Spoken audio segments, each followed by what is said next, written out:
Hi, good people. Welcome back to Soul Wash. Thank you for always tuning in and thank you for commenting. For those who comment, God richly bless you. Today, I want to talk about something. I know I've said it here before, but something that is going on. It's something that is affecting people. I think it's only prudent that I make mention of it again. Okay, I want to talk about mental health or mental issues that people are going through now, and as it is as a result of just so many things that people are encountering. And so some people's minds are not able to handle to a certain extent, and so comes a meltdown or a breakdown in one way or the other. But I want to give us a story of Jesus Christ when he was giving his disciples, and he gave a story of a sower. He sows the seeds, and then some of the seeds go to the wayside, fall on the wayside, and the birds come to steal. And that is like a man. You know, the seed here represents the word of God.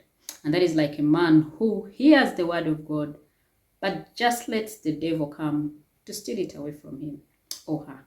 As in, you get the word of God, but it just evaporates. It flies over. You don't even know how it has gone, how it has disappeared, but somehow the word has gone. And then he talked of the seeds that fall on shallow ground. Equally, like that person who receives the word of God, but just doesn't take it so seriously, doesn't have time to meditate on it and take the word of God at heart. And then the seeds that fell on the thorny ground, that when they were trying to sprout, the thorns choked them and they died. And that is like a man who takes the word of God, but as situations of the world come, worries, thought of wealth, and things to do with life come, they outcompete the word of God that they have received. And they lose the word of God as well. And then there is the seeds that fell on fertile land. And the Bible said such a man reaped in 60-fold and 100-fold. Why am I talking about this?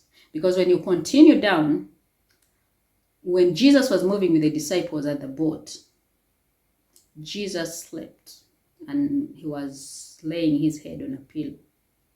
And a storm came, a very heavy storm came. But Jesus did not mind. Knowing God, or knowing who God is, he's all-knowing. And so he knew that the storm was raging. He knew that everything was not right at that moment in time. But he knew that the power in that storm was just not enough to drown them. But little did the disciples know.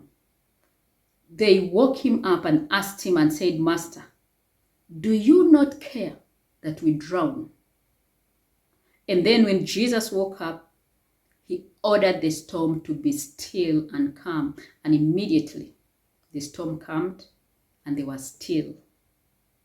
And then he asked them, "Where is your faith?" Now one would wonder, these guys were with Jesus. They were with the Messiah himself. Why would they fear? Where did the seeds fall? Where did the word of God fall in them? Is it at the wayside? Is it at the shallow ground? Is it at the ground that was thorny? Because at the fertile land, they should have been able to know that this is the Messiah and we are with the King, and therefore nothing is going to happen to us. So their faith would have kept them afloat, at least without fear or worry. But they feared because their faith failed them. What am I trying to insinuate? I'm trying to say that there are times when the storms are all over, that you look around and all over is just water and there is a raging storm. And hey, may I remind you that even with Jesus Christ in your life, storms come regardless. But where is the seed? Where is that word of God that you have received? Where is it planted? Where has it fallen? Is it at the west side, at the shallow soil, thorny ground, or at the fertile ground? Because where the seed falls in this case matters.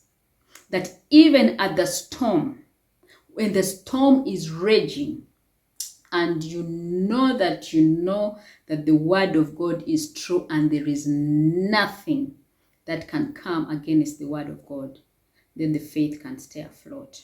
And once we do that, I'm sure, I am convinced that this issue of mental health breakdown would have been at a very low level. It wouldn't have taken people like this. Because we need to remember that it is this word that keeps us. Because if we belong to God, then we ought to believe and trust him to the very latter. There is a saying that says that thieves do not go to only houses that have people or that have watchmen all over. They go anywhere. So even with Jesus Christ, the storms come. But where is the seed of the word in your life? Where have you placed it?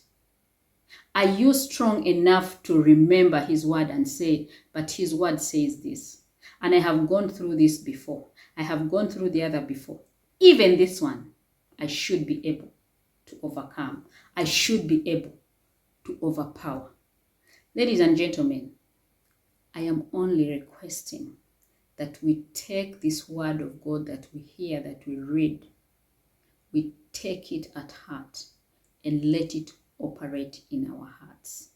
I know that these challenges of mental breakdown will really, really, really be at the lowest. Thank you all for listening. Until next time, ciao, ciao. Bask in the glory of the Lord.